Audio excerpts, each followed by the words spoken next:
রায়ধনী, সেদিন তোমার ভালোবাসার ঋণ শুধিতে কলিজীবের দাঁড়ে দাঁড়ে আমি কাঁদব,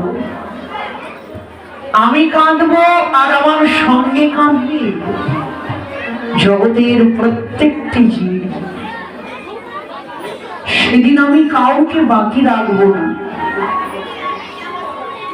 কে রাজা, কে প্রজা, কে ধনী, কে দরিদ্র, কে ব্রাহ্মণ, কে চণ্ডা, কে মূর্খ, কে জ্ঞানী, কে বালক, কে বা বৃদ্ধ, নারী, পুরুষ, জাতি, ধর্ম, গোত্র, বৈবর্ণ নির্বিশেষে রাজা রাজত্ব ভুলে প্রজাকে বুকে জড়িয়ে কাঁদবে।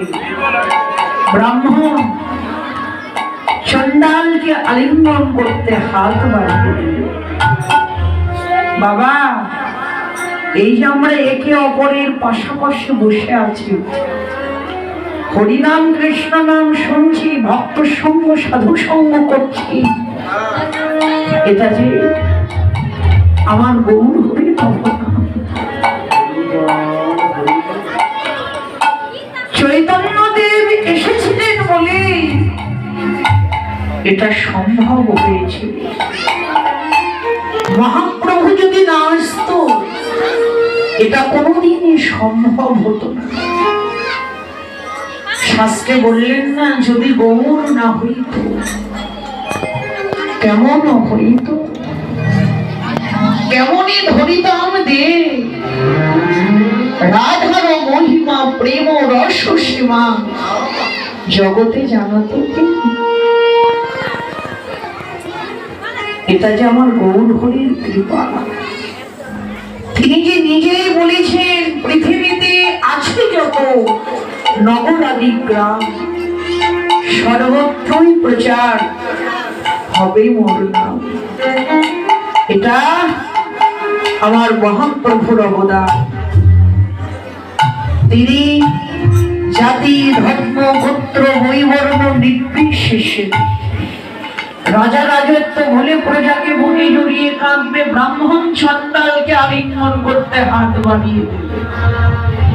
পিতা প্রত্যেকবার অভিমান ভুলে নিজের সন্তানের চরণ ধুলি অঙ্গে মাখবে, যেটা কোনোদিন হয়নি, আজকে যেন তাই হয়েছে।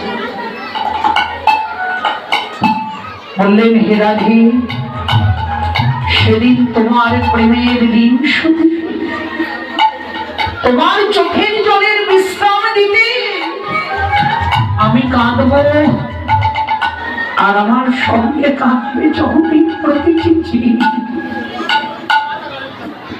সেদিন আমি কাউকে বাকি রাখবো না। আমি কেঁদে কেঁদে জগতের প্রতিটি জীবকে সেদিন কাঁদাবো। রাধারানী বলেছিলেন, প্রভু তুমি ভগবান, সেদিন ধুলাই গড়াগড়ি করবে। তুমি ভগবান, সেদিন ভক্তির চরণ ধুলা অঙ্গে মাখবে। সেদিন যতই কাঁদো আর যতই গড়াগড়ি যাও, সেই দিনও অন্তরেতে রবে তুমি, বাহিরেতে আমি। শ্রী কৃষ্ণ চৈতন্য বলে বেড়াইব আমি। সেই দিনও যতই তুমি কাঁদো আর যতই গড়াগড়ি করো, সেই দিনও তোমার সব ব্যথা আমি সহ্য করে যাব।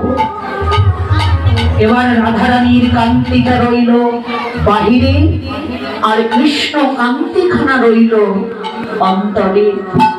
রায় কানু একাকৃতি হয়ে রাধা কৃষ্ণের মিলিত তন নিয়ে, ভক্ত ভগবানের মিলিত তন নিয়ে গৌর চাঁদ কলিজীবের ভক্ত আকাশ উদয় হলেন।